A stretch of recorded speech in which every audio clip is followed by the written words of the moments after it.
हमारे बहुत सारे साथियों के प्रश्न आते हैं कि गुरुजी, जन्म कुंडली में राहु बहुत पीड़ा दे रहा है और राहु, केतु, शनि, इनका नाम सुनते ही जातक कहीं ना कहीं डरने भी लगते हैं। जबकि ज्योतिष शास्त्र कहता है कि अगर कोई भी क्रूर ग्रह है, क्योंकि इन्हें पाप ग्रहों की संज्ञा में रखा जाता है, किसे?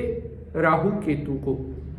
इनसे डरने की आवश्यकता नहीं है, बल्कि इनका समय पर सही उपचार अगर आप कर लेते हैं तो जीवन में कितना भी भयंकर राहु क्यों ना हो, वो आपको एक बाल भी आपका बांका नहीं कर सकता।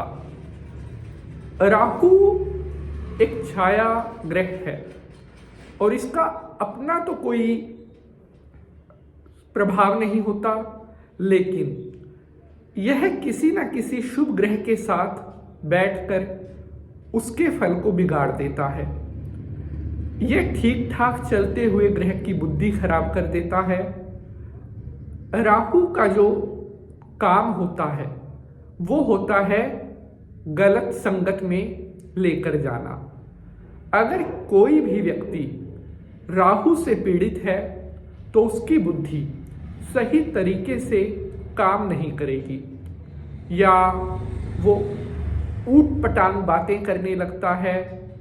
ऐसा जातक जिसका राहु बहुत ज़्यादा बिगड़ जाता है, वो कई बार बिना सर पैर की बातें करने लगता है, या इतनी बड़ी बड़ी बातें करेगा जैसे हवा में तीर चला रहा है, और अगले ही पल धरती पर भी गिर जाता है।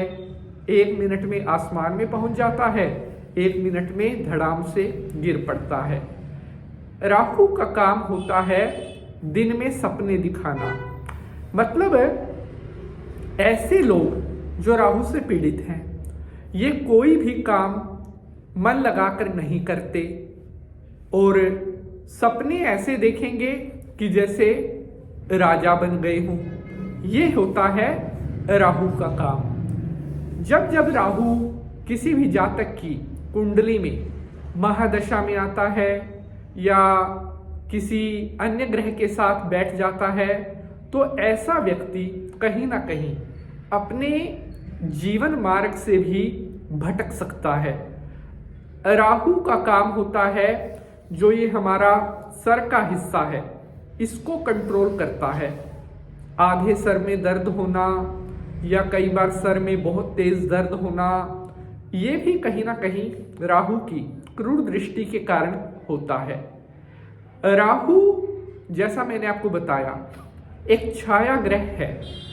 जब किसी ग्रह के ऊपर राहु की छाया पड़ने लगती है तो यह अच्छे खासे ग्रह को भी ग्रहण लगा सकता है। जन्म कुंडली में ग्रहण दोष अगर कोई ग्रह बनाता है तो वह राहु है, और जिस जातक की जन्म कुंडली में ग्रहण दोष बन जाता है, ऐसे जातक को अपने जीवन में बहुत सी परेशानियों का, अपनी लाइफ में बहुत ज़्यादा उतार चढ़ाव, या कई बार तो राहु लड़ाई झगड़े करवा देता है। एलिगेशन लगवाने का, यानी कि झूठा आरोप लगवाने का काम अगर कोई ग्रह करवाता है तो राहु करवाता है। बुद्धि को भ्रमित अगर कोई ग्रह करता है तो राहु करता है। गलत संगत जैसे नशा पत्ता, ड्रिंक, नॉन वेज, इन चीज़ों की तरफ झुकाव अगर कोई करवाता है तो राहु करवाता है।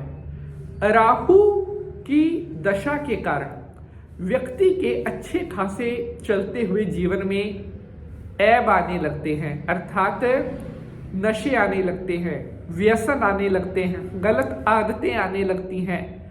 वह व्यक्ति चिड़चिड़ा होने लगता है या छोटी छोटी बातों पर बहुत गुस्सा करने लगेगा, बिना बात के लड़ाई झगड़ा करना या हर किसी को गलत नज़र से देखना। नज़र दोष का काम भी राहु करवाता है।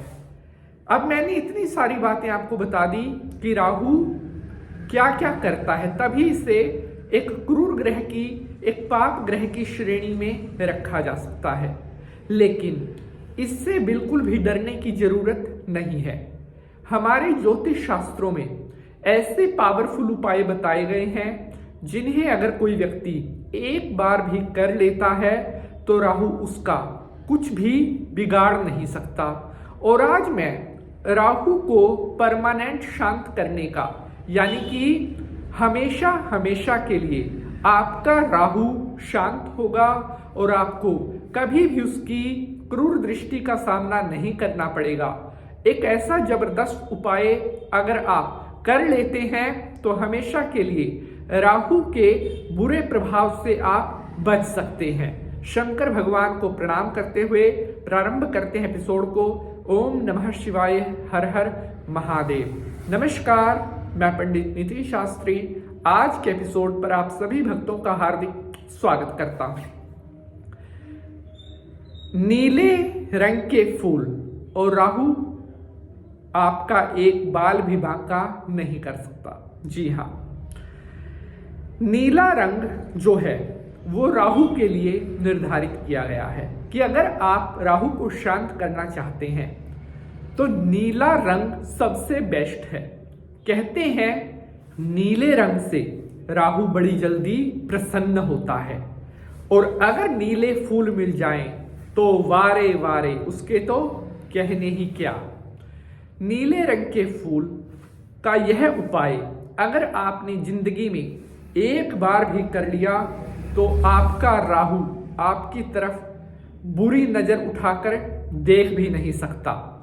उपाय आपके सामने प्रस्तुत करता हूं। किसी भी बृहस्पतिवार के दिन, यानी कि गुरुवार के दिन, आपने 4-5 फूल लेने हैं नीले रंग के।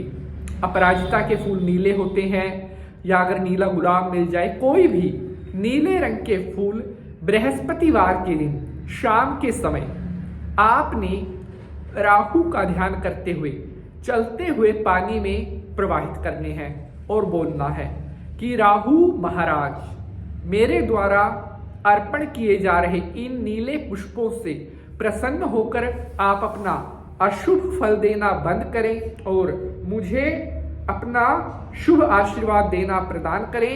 जय राहु महाराज। ऐसा आपको कम से कम 3 बृहस्पतिवार अगर आप कर लेते हो तो जन्मजात आपकी राहु से जुड़ी जो पीड़ा है वो जड़ से समाप्त होनी शुरू हो जाएगी। अगर एपिसोड पसंद आया है तो लाइक शेयर जरूर करेंगे। मिलेंगे अगले एपिसोड में। हर हर महादेव।